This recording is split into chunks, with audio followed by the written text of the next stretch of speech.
Bonjour et merci d'être fidèle à notre jeu qui veut gagner des neurones. Applaudissez-les, nous sommes en compagnie aujourd'hui de Massiré et de Rida du centre de loisirs Bollard. Allez, on les encourage. Oui, vous avez raison au fond de crier. Je vous rappelle que c'est un jeu où il n'y a rien à gagner. Ben non, il n'y a rien. Mais il y a tout à comprendre. Les questions, vous le savez aussi, portent sur la science. Et quand vous avez la bonne réponse, vous tapez très fort avec votre marteau. Voilà, c'est pas plus compliqué que ça, c'est un jeu sérieux. Mais qui ne se prend pas au sérieux? Notre savante du jour aujourd'hui, Florence Levoire de la Cité des Sciences. Bonjour les enfants, bonjour tout le monde. Bonjour Florence, quel est le sujet du jour? Aujourd'hui, nous allons parler de la reproduction. Ah, la reproduction. Ah, c'est très compliqué ça. Alors Massiré, qu'est-ce que la reproduction? Reproduction, c'est par exemple, il y a un cercle, et ben je reproduis le cercle et je le refais. Ah bien oui. Bah oui, vous pouvez l'applaudir les enfants. Bon, il y avait aussi la reproduction biologique, qui permet aux êtres de donner naissance à des petits. Tiens, justement, on va demander à Rida, peux-tu nous donner le nom des petits de certains animaux? Le petit de la vache, c'est le veau. Oui. Le petit du cochon, c'est le porcelet. Le petit de la poule, c'est le poussin. Voilà. Bah oui, mais il y en a beaucoup d'autres. Bah, on n'a pas le temps. Une autre fois. Alors, première question, vous êtes prêts les enfants, concentrez-vous. Qu'est-ce qu'un mâle et qu'est-ce qu'une femelle? Qu'est-ce qu'un mâle et qu'est-ce qu'une femelle?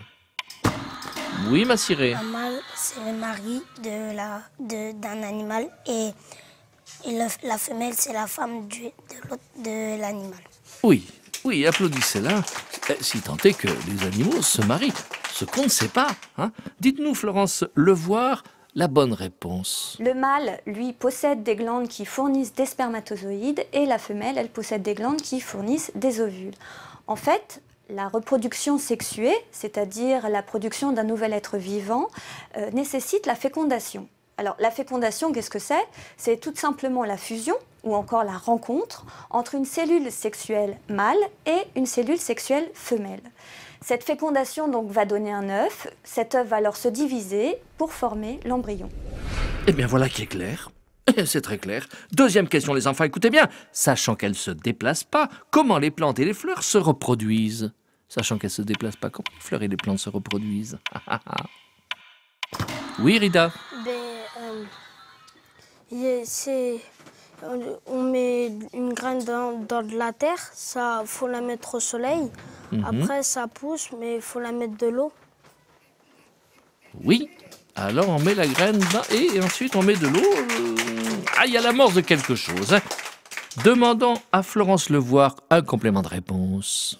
Alors Rida, tu me parles de graines, tu me parles d'eau, tu me parles de lumière. Effectivement, c'est indispensable à la croissance de la graine. Mais la question que je voudrais te poser, c'est d'où vient cette graine? En fait, la fleur a la particularité de posséder à la fois les organes sexuels mâles et femelles. Les étamines qui renferment les grains de pollen et le pistil qui renferme, lui, les ovules. Tout simplement, en fait, le pollen va être transporté d'une fleur à une autre par l'intermédiaire des insectes, des oiseaux, des petits mammifères, du vent ou encore de l'eau. Une fois la fécondation faite, il va y avoir des graines. La fleur va alors se transformer en fruit et ce fruit va protéger la graine. Eh bien voilà, c'est pas plus compliqué que ça. Vous avez compris les enfants? Et moi j'ai tout compris. Troisième question. On reste concentré. Quels sont les animaux qui pondent des œufs? Quels sont les animaux qui pondent des œufs? Oui, Massiré. Un crocodile. Le crocodile? Un dinosaure. Dinosaure? Une poule. Les poules? C'est tout. C'est tout? T'es sûr que c'est tout? Je pense qu'il t'en manque. Demandons à Florence Levoire. Tu vas voir, il y en a plein d'autres. Alors Massiré, tu as tout à fait raison. Effectivement, les dinosaures pondaient des œufs, et j'emploie l'imparfait parce qu'ils n'existent plus. Aujourd'hui, les animaux qui pondent des œufs, ce sont les oiseaux, les insectes, les amphibiens, comme les grenouilles, les araignées, nous avons aussi la plupart des reptiles et des poissons. Tous ces animaux qui pondent des œufs sont appelés les ovipares. Au contraire, les vivipares, eux, vont avoir le développement qui se fait à l'intérieur du ventre de la mère. Eh bien, merci Florence Levoire pour ces précisions. Et maintenant, les enfants, ça va être la dernière question. Et oui, écoutez bien, pourquoi les chiens ne font-ils pas des chats? Alors ça... Parce qu'il faut qu'ils ont la même race. Il faut qu'ils ont la même race. Donc, s'ils n'ont pas la même race, ils vont pas faire de chien ni de chat. Oui, tu veux dire par là que si un chien se couple avec un chat, ça fera rien du tout. Eh bien, demandons à Florence Levoire tout de même. Alors, Rida, tu parles de race, on va plutôt parler d'espèce en fait. Le chat et le chien n'appartiennent pas à la même espèce. Chaque espèce en fait possède un nombre de chromosomes particulier et une forme particulière. Ce qui fait que si un chat et un chien venaient à s'accoupler, il ne pourrait pas y avoir d'embryon, tout simplement parce que leurs chromosomes ne sont pas compatibles. Eh bien, merci Florence Levoire. Et c'est ainsi que se termine notre jeu.